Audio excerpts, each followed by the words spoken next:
to the Sunday kickback. So the Ruben Amorim era is underway at Manchester United, and while it's only 90 minutes, Keith, so far very much like the previous era. Yeah, not too impressed with what I've seen there. They got such a good foothold in the game after a minute and a half, 90 seconds when Rashford puts them one up. You're thinking this is a great platform to go and impose yourself on the game, but since that, Ipswich really got to grips with Manchester United, started asking questions of them. The three centre halves, yeah, okay, you can see the merits of it. The two wing backs looking dangerous, but when Evans, Mazraoui stepped into midfield to go and deal with Hutchison, he was able to turn them, and then the Ipswich counter attack was just so dangerous. So a lot of question marks, a lot of square. You're looking at them thinking, I'm not sure these players can play this sort of system. And I know Ruben Amorim is saying the players will adjust to me. I won't be adjusting to the players. I think that's it's a great soundbite, but how realistic that is to say these players are going to play the way I want to. I look at Casemiro in the middle. I don't think he's mobile enough. I don't think he can get around the pitch enough. Eriksen the same. And I know people are probably saying Kobe Mainoo will go in there as well. That's big deep water for such a young lad to go in there and say, look, you're going to be the legs, you're going to be the one to do everything. Casemiro might just mop up in and around you. I just don't think Manchester United have the players to play the style of football that Ruben Amorim wants.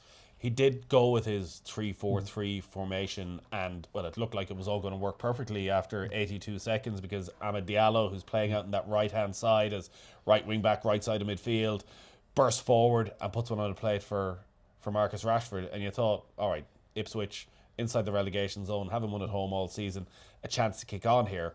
But they sort of reverted very quickly to type. And it wasn't necessarily about formation for Manchester United. It was just about a team that they don't really know what they're about. Yeah, it's just that little bit desire. When Marcus Rashford scores that goal, you would imagine that the leaders in the team, the Bruno Fernandezes, are saying, lads, it's still 0-0. We go again. We go and get another goal. We put Ipswich to the sword. We make them feel uncomfortable. We make them feel like there's a big class difference here. But once United scored the goal, I wouldn't say that they took their foot off the gas and sort of relaxed. I would give Ipswich an awful lot of credit for upping the tempo and moving the ball that little bit quicker. They were the one asking all the questions, and you would imagine that there's one person in that Manchester United dressing room who has his head held high, and that's the goalkeeper. And when you've come away to Ipswich, a team who's newly promoted, they play football. They don't ask a lot of physical questions of you. They don't ask you, to go and defend balls into the box over and over again. They get the ball down, they play nice, neat football, but there's a whole heap of better footballing teams in the Premier League. So, they have everything now in a couple of weeks, Manchester United. That'll be a whole host of different questions that they will ask, and then they'll be coming up against the class of an Arsenal as well. So there'll be lots of different questions asked of this Manchester United team, but early doors against a decent Ipswich team, they were second best for large periods. And it is incredibly early, and it's coming off an international break where some of the players probably didn't even have a session under the new manager. The decision to start with Rashford as the number 9, shall we say, ahead of Hyoland, but look, again, it looked vindicated after 90 seconds, but he just drifted out of the game completely, and that there is one of the huge challenges that Amorim faces. Either get Marcus Rashford back smiling, confident football, or do you have to start moving on? Yeah, well, there was no smiling. Even when he scored his goal, he ran off, and we all know. I saw Roy Keane talking about that as well. That even the good stuff doesn't seem to make him happy at the moment, and that's the worry. Yeah, like when Garnacho scored a goal just before the international break and doesn't celebrate because he feels there's sections of the United fans that don't really like him. There's always going to be sections of people, even within your own supporters, that have a little bit of a gripe at you. So look, Rashford's a brilliant player. He's a wonderful player, but it's his demeanour, it's his body language, it's his desire to run after people. I mean, the lap got isolated in that game for big periods, but when there was a ball into the channel and Mazraoui was letting it run out, he decides, well, I'm going to get physical. I'm not going to let you have anything easy here. Rashford wouldn't have even made that run. He'd have looked and thought, that's a 30-yard run where I'm second best. I'm not going to bother him. He just doesn't seem to have that bite or desire. And I know the America thing's probably been, blown out of proportion. If United are winning games and they're doing well, nobody cares that he's gone to America. But the fact that there's a new manager coming in, Erik ten Hag has got the sack, the club is not, they're not sure whether they're coming or going, and Casemiro and him decide, well, we'll fly 12 hours, go and take in a basketball game, an 8-hour difference. It just seems nonsensical to me. And I think if you're a proper professional, you don't do that. You might have had the plans in place, but the manager gets sacked. I think you've got to be a little bit better than that. You wouldn't have been cancelling your trip to America. No. I wouldn't have been in the team. and trying to look at the positives and what may happen for Manchester United, they're missing a lot of players today. And suddenly, if you have Martinez and Yarrow alongside De Ligt in defence, you could play potentially Luke Shaw on that left side of the midfield. Mazraoui could play on the right side of midfield, or again, there's the option of Diallo, who did very well. Menu comes in the middle alongside Ugarte. Maybe Bruno Fernandes could play a little bit deeper at times. Højlund is fit to start up top. Like, all of those things in that system, do you not feel that 3-4-3, if everybody's available, could actually suit this Manchester United team?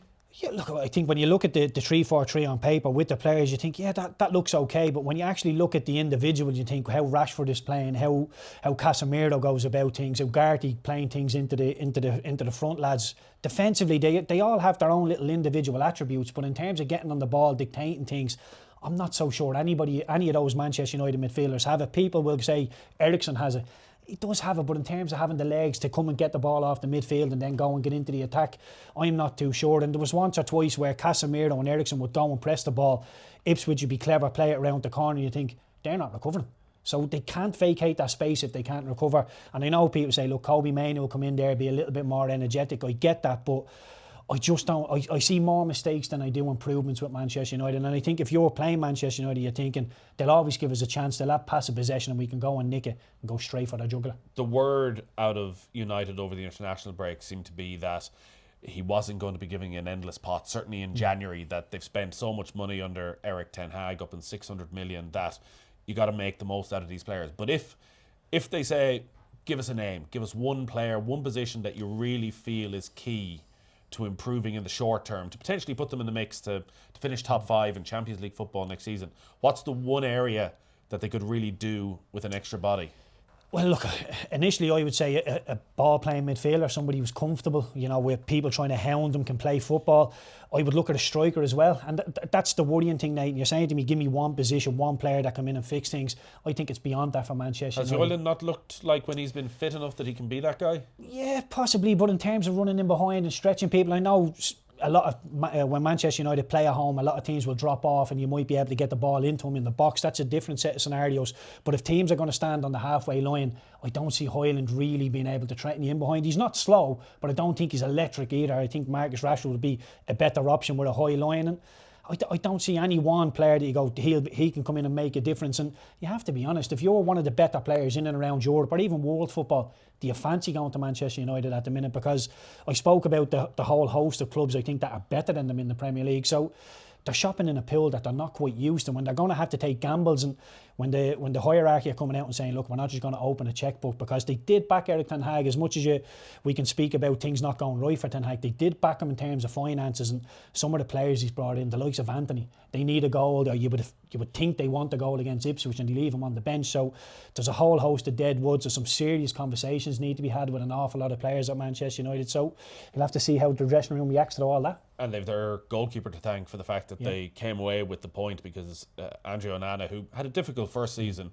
has been really, really good this year. He's starting to make the saves in the big moments, and the 2 saves, particularly the one in the first half from Liam Delap, were top class. Yeah, the save from, I actually thought it hit him in the head, but having a look at the replay, it was a big strong arm, and that could have easily just brushed out his arm and went in. The fact that he kept it strong was brilliant. And the one thing that used to really grind on me when Erik ten Hag was the manager, the amount of times that Onana would have the ball in the edge of the 18-yard box and step in and step in and step in, you're thinking, get some tempo into the game. There was none of that today, thank God. Although there was an awful lot of passive play from United keeping the ball at the back, and they need to risk the ball that little bit more. So often Garnacho would get it, or Casemiro, and you think, go on, risk it, and he'd come back and they just recycle. And even a team like Ipswich, who aren't, Premier League heavyweights, can get back goal side of the ball and make it difficult for you. So what are Ipswich then? They're the only team without a home win.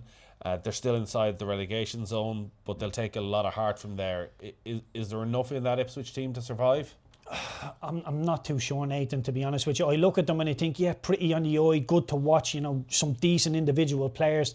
Defensively will give you chances every now and then. And I'm not so sure, although Delap and Schmodics have come in, Hutchinson looked really good. Are they going to equate into the numbers to keep you into the league? I'm not so sure. And I think there could be a lot of games like that for Ipswich where they're really, really competitive, but they pick up a point or they lose. And I've already spoke about the home form. The home form on an individual basis, a point against Manchester United, great result, but they need to win games at home. Winning games at home will keep you in the Premier League. Draws don't really count for much. Next Sunday on Off the Ball, we'll have live commentary of Liverpool against Manchester City. On the first part of the kickback, Brian Kerr was saying that if Liverpool win that game, he thinks it's done. Would you agree with that?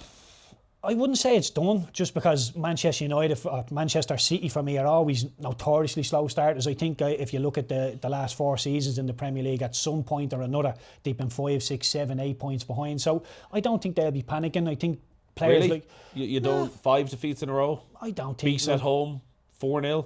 Nah, I think with the amount of talent in that dressing room, I don't think they panic. And I think players like Kevin De Bruyne are geared for January. You know, the starting couple of months of the season, they're like, look, I'll see what I can do, but January is when the chips are down. This is when I'm going to come to the party. And I just think that Manchester City team, there's too much class in it for them just to fall off a cliff all of a sudden. And look, the door might be ajar if Liverpool can go and get a good couple of results between now and the middle of January. Then possibly they can make the gap too far, but it's a big game next week, and I don't think you can shy away from that. But I'm reluctant to say I fancy Liverpool, to be honest with you.